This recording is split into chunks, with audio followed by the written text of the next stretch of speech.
This year, you've had quite a surge. What has that been like for you, shining and really having an opportunity, more of an opportunity, and taking advantage of it? Yeah, I mean, obviously, you never want to, have any of your teammates injured or set back with some stuff, but, you play the hand you're dealt, and honestly, all that matters to me is winning. It's been cool, though, having a little bit more responsibility, a little bit more role. It's been fun, and, I feel like I've taken advantage of it. Do you feel more comfortable on the ball? Like, do you feel like that's your natural kind of spot? Yeah, I do. Even going back as far as I can remember, I was never really the best player on any of my teams other than I think 2 years in high school, maybe last year at Oklahoma. Kind of always my job was to facilitate and get other people going. So it goes back to my 9th grade year, moving up, playing senior high with my brother. He was the best player. So I did everything I could do to get him and others going at that age, and it's kind of just translated to this. So take me back to that first training camp that you had. You guys were in Vegas, and then obviously spent some time in LA. What about that week really solidified you as a guy that they respect? Yeah, we were doing like a 2-on-1, 3-on-2 back, like kind of transition drill. The first day we were, playing up and down a little bit, and we didn't do much playing. I think it was maybe like a total of 10 minutes a day, 15 minutes. But I got a rebound, and I remember I was telling AD this the other day. I was like, my life literally went in slow motion. I got a rebound, and I looked to my right, and Russell was running the right wing, and Brian was running the left wing, and I stopped. Literally everything stopped, and I was like, I should give one of these guys the ball and just get out the way. But I come down, it was 3-on-3 at that time, and I come down and Rondo's guarding me. And I was like, oh, whatever. So I made a move, got past Rondo, and I had a lane. I was about to try to dunk it. But then I see AD coming to block it, and I freaked out. I was like, I ain't gonna get this up. So I turned midair, and thank God Brian cut down the middle of the lane, threw it to him, and he dunked it. And after that, everything kind of settled down. I was very comfortable, and that was probably the main thing that I was like, okay, I can play with these guys. Think about it. Your first year, you play with guys like Russell Westbrook, Rajon Rondo, guys that are on the ball their whole career. What did you learn from them, and how close did you guys get?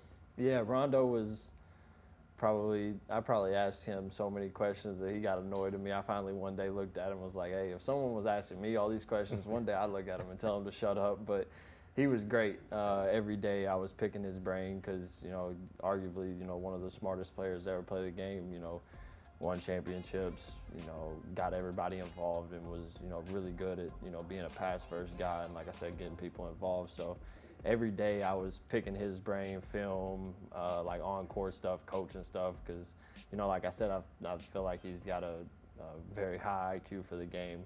So he was the main one. Coach Frank told me, he called me up to his office and was like, I want you to, basically be around Rondo every second of every day you're here, ask him whatever. So he was big for me last year, just, kind of pushing me to be better and also teaching me on the way.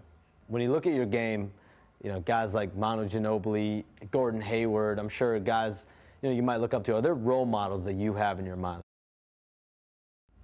That's difficult. I do see that one, Gordon Hayward. I've always been a big Joe Ingles fan, just because he can do a little bit of everything. Like, he's not, a one-trick pony that is just catch and shoot, and he fills out games. Like, there's games you'll look and he has 18 points, or there'll be a game where he has 6 points, 8 rebounds, 6 assists, and really just plays winning basketball. But other than that, I've watched a lot of basketball growing up. I really love CJ McCollum, just the way he gets to his spot. He's not, the most, tallest guy or the most athletic, but, uses his body really well to create space. And, yeah, so he's probably the main one. Do you feel like you get guys off guard at how effective that you might be? Yeah, definitely.